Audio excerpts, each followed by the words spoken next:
আছি, আকাশে অনেক মেঘ, বাতাসের গতিবেগ অনেক বেশি, মনে হচ্ছে আমার নিচে ফেলাই দিবে এরকম অবস্থা, অনেক বাতাস। এই যে আমি এখানে দাঁড়িয়ে। হে গাইস, আসসালামু আলাইকুম, কি অবস্থা সবার? আশা করি সবাই ভালো আছেন। তো আজকে চলে আসি হচ্ছে কোটবাড়ি শালবন বিহারে। তো আজকের ভিডিওটি শুরু করা যাক। কুমিল্লা জেলাটির নাম শুনলেই মাথায় চলে আসে কুমিল্লার দর্শনীয় স্থানগুলির কথা। এই জেলার দর্শনীয় স্থানসমূহ শিক্ষা, শিল্প ও সংস্কৃতি পরিচয় বহন করে আসে বহু বছর ধরে। কুমিল্লা একটি ঐতিহাসিক শহর এবং শিক্ষা সফরের জন্য অনেক আকর্ষণীয় স্থান রয়েছে এই কুমিল্লাতে।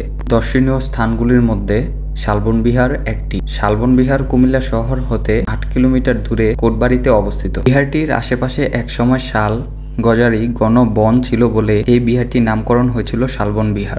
যে এই পাশে হচ্ছে আমার ভাইয়া হচ্ছে টিকিট আনতে গেছে, এই যে টিকিট নিয়ে আসলো। 30 টাকা করে টিকিট কাটতে হয় জনপ্রতি। এটা হচ্ছে টিকিট কাউন্টার, শালবন বিহারের টিকিট কাউন্টার। প্রতি জনপ্রতি হচ্ছে 30 টাকা করে। তো টিকিট কেটে তারপরে হচ্ছে টিকিটগুলো চেক দিয়ে তারপরে হচ্ছে ওনারা ঢুকতে দিবে আর কি। বিহারে ঢুকার পরেই একটা সুন্দর একটা জিনিস খেয়াল করবেন আসলে, যে এখানে হচ্ছে এই পাশটাতে সুন্দর করে লেখা আছে স্বাগতম শালবন বিহার। পুরাটা লেখাই হচ্ছে গাছ দিয়ে লেখা, মানে পুরাটাই হচ্ছে ন্যাচারাল গাছ দিয়ে লেখা, মানে একদম ন্যাচারাল। স্বাগতম শালবন বিহার।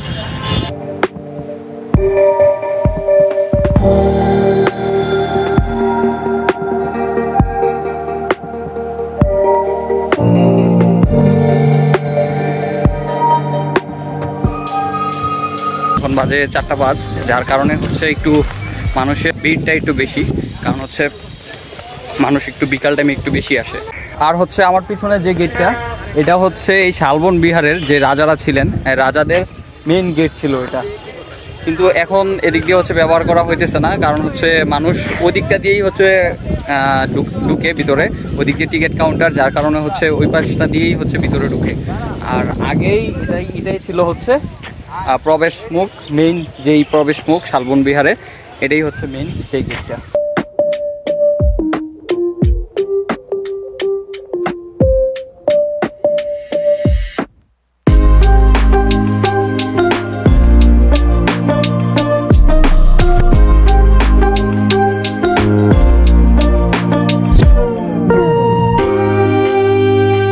তো এখন একটু উপরে ওঠা যাক, বিকাল টাইম তো, যার কারণ হচ্ছে মানুষ অনেক বেশি।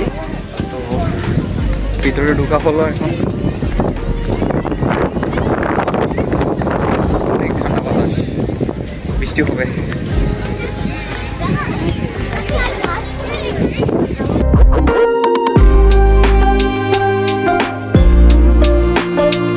এখানে অনেকগুলো স্তর, এখানে একটা স্তর দিয়ে উঠলাম, তারপরে হচ্ছে আরেকটা স্তরে উঠতেছি।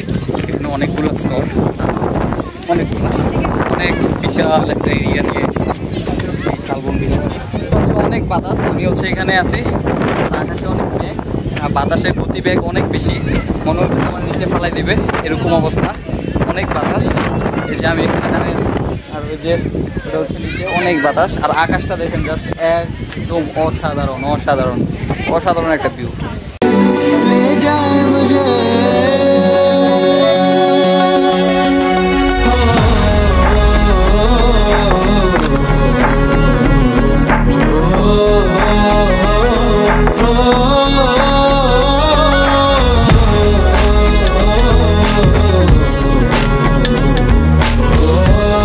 শালবন বিহারটি দেববংশের 4র্থ রাজা শ্রীবদেব এই বিহারটি নির্মাণ করেন।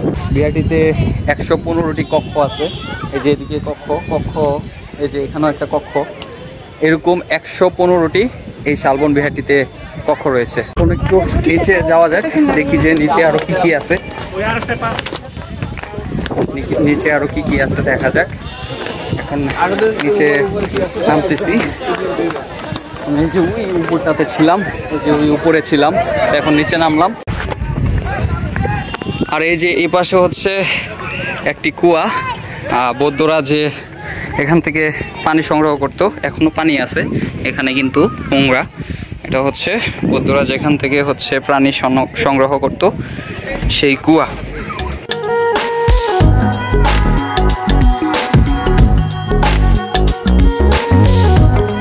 আর এই হচ্ছে সামনে কক্ষগুলি, এখানেও অনেক কক্ষ আছে, বৌদ্ধদের ভিক্ষুদের কক্ষ। এখানে বৌদ্ধদের ভিক্ষুরা এখানে থাকতো। এই যে এই কক্ষগুলাতে এরকম কক্ষ ওই পাশে এ পাশে ওই পাশে 115টি কক্ষ রয়েছে। মনে হইতেছে বৃষ্টি এখনই শুরু হয়ে যাবে, অলরেডি বৃষ্টি গুড়ি গুড়ি পড়তেছে।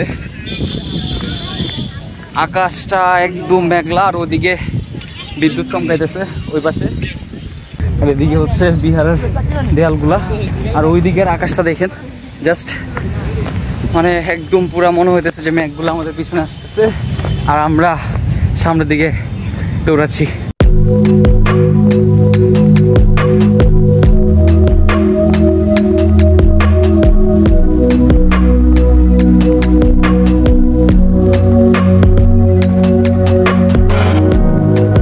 বৃষ্টির ফোঁটা অলরেডি পড়তেছে, হাইটা শেষ করতে পারতেছি না।